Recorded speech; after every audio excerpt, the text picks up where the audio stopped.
when the pavilion and lobby doors are locked.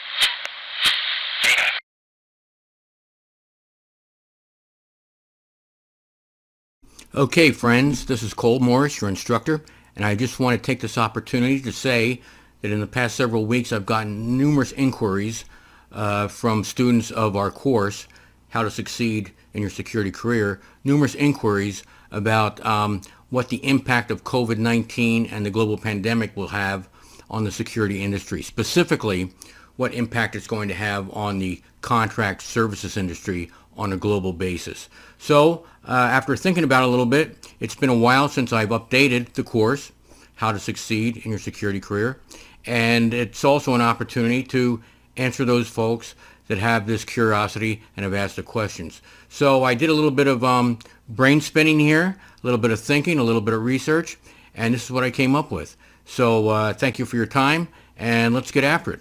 COVID-19, the guard services industry, and an after-action report. Let's go. So according to the Fredonia Group, a major industry research firm, the pandemic saw pretty much a negative impact on the guard service industry. And there are a lot of reasons for that, but we'll take a look at that here as we go forward. The good news is things are looking brighter if you're in this particular segment of the security industry. So again, this is according to the Fredonia Group's research. Global security service industries will increase by 4.4% per year to $295 billion by the year 2026. So that is indeed pretty encouraging news. This is primarily the result of the fading impact of the COVID-19 global panic. And it's important to note that most of this recovery has already occurred. As of mid-2021, most guard operations are back to a semblance of normality throughout the industry. So not to beat a dead horse, but the global pandemic did affect negatively almost all industries globally. It impacted negatively on trade, business, and the generation of profits. It was a major business disruptor. Keep that in mind. However, with that said, there were some so-called opportunities for the contract guard industry as the pandemic unfolded. For example, spending on security staff was often boosted in many countries, including the United States, by the need to enforce public health regulations. Many companies decided to contract security staff in order to enforce public health regulations instead of putting their frontline employees on the decision line on the battlefront of politics.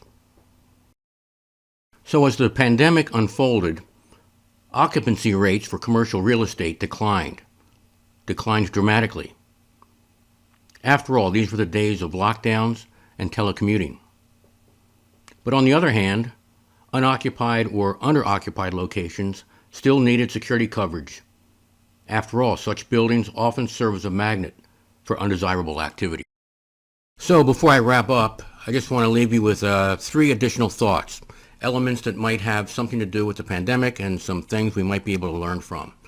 And these are essentially communications, adaptability, and dealing in a heavily politicized environment. Let's take a quick look. Comms. Communications are always critical. However, during a major crisis, this is especially so. Identify all stakeholders before an event and have them included when decisions are made. Communications include setting and managing expectations. As a security leader, this is definitely not the time to overpromise and underdeliver. Communications. Adaptability. It can mean many things to many different people. It means essentially being quick on your feet.